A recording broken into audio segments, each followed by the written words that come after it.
अब बात करते हैं डिमॉन्स्ट्रेटिव प्रोनाउन की। डिमॉन्स्ट्रेट करना माने क्या होता है? डिमॉन्स्ट्रेट करना माने होता है इंडिकेट करना, इशारा करना, इंगित करना, है ना। डिमॉन्स्ट्रेट का क्या मतलब होता है?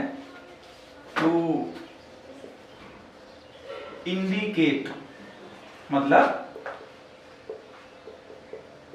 इशारा करना, उंगली से इशारा करना कहें तो ज्यादा बेहतर रहेगा। जब भी कभी आप कहीं जाते हैं तो अगर तो वो देखो, वो बिल्डिंग देखो, या मेरा ये किताब देखो, है ना, या उन्हें देखो, तो जब आप इशारा करते हैं जैसे ये बिल्डिंग देखो या वो बिल्डिंग देखो या ये फोन देखो या ये किताब देखो, तो आप किसी विशेष ऑब्जेक्ट की तरफ आप उंगली से इशारा करते हैं, तो उसी का इंग्लिश अर्थ होता है डिमॉन्स्ट्रेट या इंडिकेट, और इसी से बना है डिमॉन्स्ट्रेटिव प्रोनाउन, यानी कि ऐसे प्रोनाउन जो किसी नाउन की तरफ इशारा करते हो। डिमॉन्स्ट्रेटिव प्रोनाउन का क्या मतलब होता है? ऐसे प्रोनाउन जो किसी नाउन की तरफ इशारा करते हो। जैसे इसमें 4 ही आते हैं, इसमें है दिस, दैट, दीज और दोस्त। ये आपके जो 4 प्रोनाउन हैं ये आपके डिमॉन्स्ट्रेटिव प्रोनाउन कहलाते हैं, और ये हमेशा किसी की तरफ इशारा करते हैं। जैसे दिस माने या, दैट माने वो, दीज माने ये, दोस्त माने वो, ठीक है। ये दोनों आपके सिंगुलर होते हैं और ये दोनों आपके प्लूरल होते हैं। सिंगुलर प्लूरल क्या होता है उसको बाद में बताता हूँ, मैं पहले इंट्रोडक्शन टॉपिक पे आता हूँ। तो ये हो गया आपका डिमॉन्स्ट्रेटिव प्रोनाउन, ठीक है। अब बात करते हैं आपके डिस्ट्रीब्यूटिव प्रोनाउन की। अगला जो हमारा प्रोनाउन आता है वो आता है डिस्ट्रीब्यूटिव।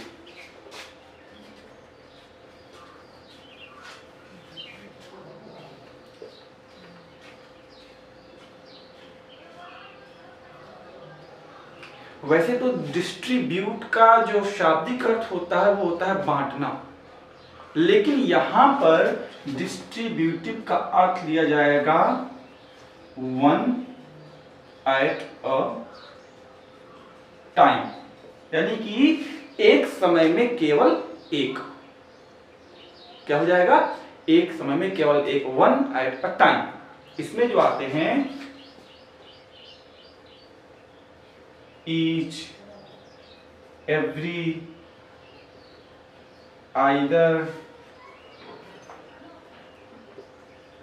neither, है ना। each, every, either, neither, ये सभी आते हैं आपके। वैसे तो इन सब का मतलब होता है प्रत्येक। जैसे each का भी मतलब होता है प्रत्येक, every का भी मतलब होता है प्रत्येक, either का मतलब होता है कोई एक, neither का मतलब होता है कोई नहीं। तो भले ही आपको दिखता होगा कि एक बार में एक से ज्यादा एक्शन किया गया, लेकिन वास्तव में एक टाइम पे एक सब्जेक्ट के लिए केवल एक ही एक्शन होगा, ठीक है। जैसे मैंने कहा कि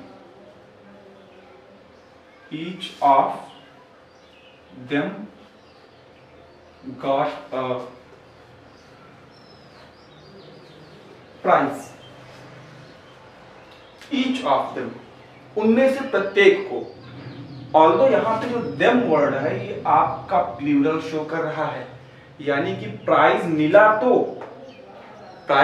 तो सबको मिला, लेकिन एक बार में केवल एक को, वन एट अ टाइम। इस बात को समझना होगा कि जो ईच, एवरी, ईदर, नीदर होते हैं वन एट अ टाइम को शो करते हैं, इसीलिए इन्हें क्या बोलते हैं? इन्हें बोलते हैं डिस्ट्रीब्यूटिव प्रोनाउन, ठीक है। जब डिस्ट्रीब्यूटिव प्रोनाउन की बात हो जाती है तब आती है बात रेसिप्रोकल प्रोनाउन की। रेसिप्रोकल, इसको मिटा दे रहा हूं, अगर आप लोग नोट्स बनाना चाहिए तो बना लीजिएगा।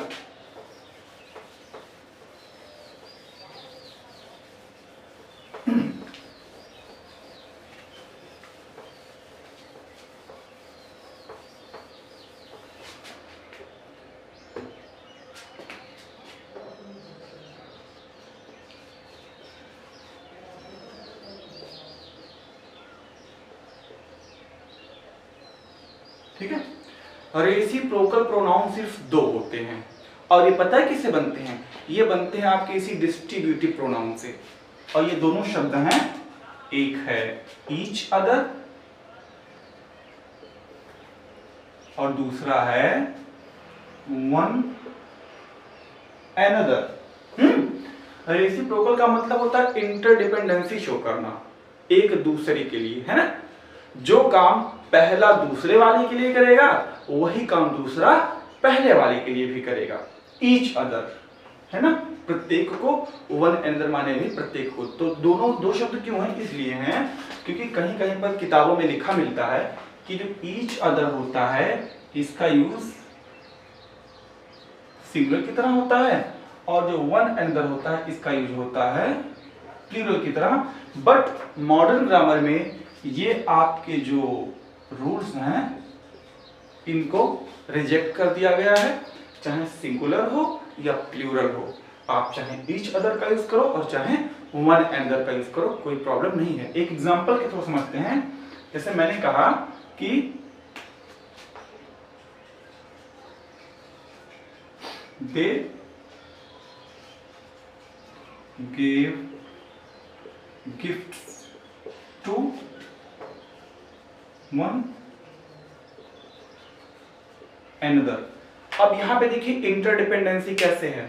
उन्होंने एक दूसरे को उपहार दिया, यानी कि एक ने अगर दूसरे को दिया तो दूसरे ने भी पहले वाले को दिया, वही काम किया। इंटरडिपेंडेंसी यहां पे जो है हमको दिख रही है। एक एग्जांपल हम और देखते हैं। Ram and Shyam love each other. ठीक है, अगर राम श्याम को प्यार करता है तो श्याम भी राम को उतना ही प्यार करता है। यहाँ पे देखते हैं दोनों के द्वारा एक कार्य किया जाता है और उसका असर दोनों पर पड़ता है, और साथ ही साथ यहाँ पे जो इंटरडिपेंडेंसी है वो यहाँ पे शो हो रही है ना। तो इस चीज को देख लेना है, इस चीज को अच्छे से समझ लेना। अब रेसिप्रोकल को पढ़ने के बाद में हम पढ़ते हैं एक्सक्लामेटरी और उसके बाद में एक आएगा इंडेफिनिट। तो एक्सक्लामेटरी इंडेफिनिट के बाद में हमारा प्रोनाउन का जो इंट्रोडक्शन सेशन है वो खत्म हो जाएगा, है ना। उसके बाद में फिर हम नया टॉपिक शुरू करेंगे। तो आइए जल्दी से देख लेते हैं हम अपने एक्सक्लामेटरी और इंडेफिनिट प्रोनाउन को। इसको मिटा देना होगा, आपको नोट्स बनाना होगा, बना लीजिएगा।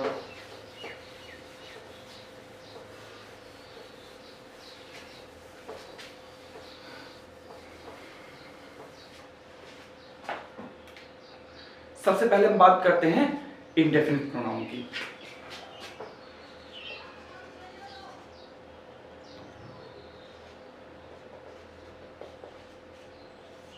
थोड़ा सा कंप्रोमाइज करिएगा मेरी राइटिंग से, राइटिंग थोड़ी पुअर है। तो इंडेफिनिट प्रोनाउन, इंडेफिनिट माने होता क्या है, बहुत आसान सा अर्थ होता है इसका, अनिश्चित।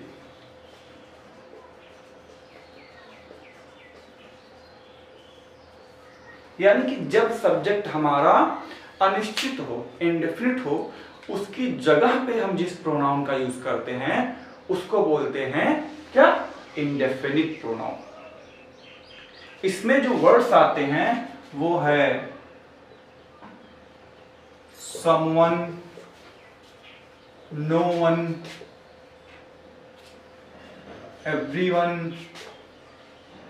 few, all और भी तमाम ढेर सारे शब्द आ जाते हैं इसके अंदर। ठीक है, अब अगर मैं ये कहूं कि someone has stolen my pen,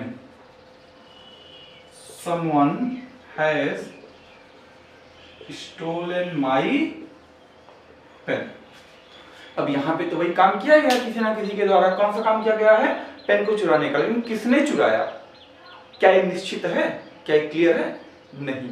इसीलिए ऐसे सब्जेक्ट या ऐसे नाउन जो अनिश्चित होते हैं, जो वॉग होते हैं, जो क्लियर नहीं होते हैं, उनकी जगह पर हम जिन वर्ड्स का यूज करते हैं, जिन प्रोनाउंस का यूज करते हैं, उन्हें क्या कहते हैं, इनडेफिनिट प्रोनाउन कहते हैं, है ना। ये छोटा सा टॉपिक था। उसके बाद में अब किसकी बात आती है, अब बात आती है एक्सक्लामेटरी की, है ना। What is exclamatory pronoun.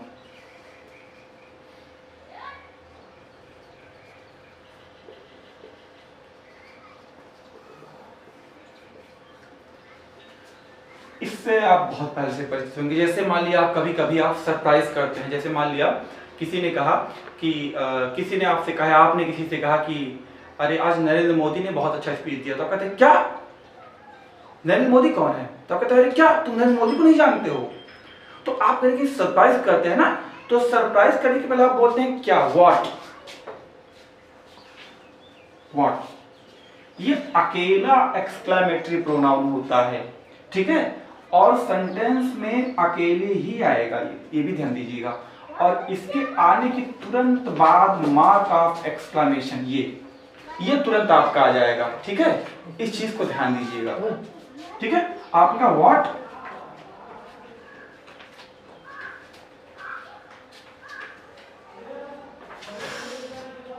You don't know Narendra Modi.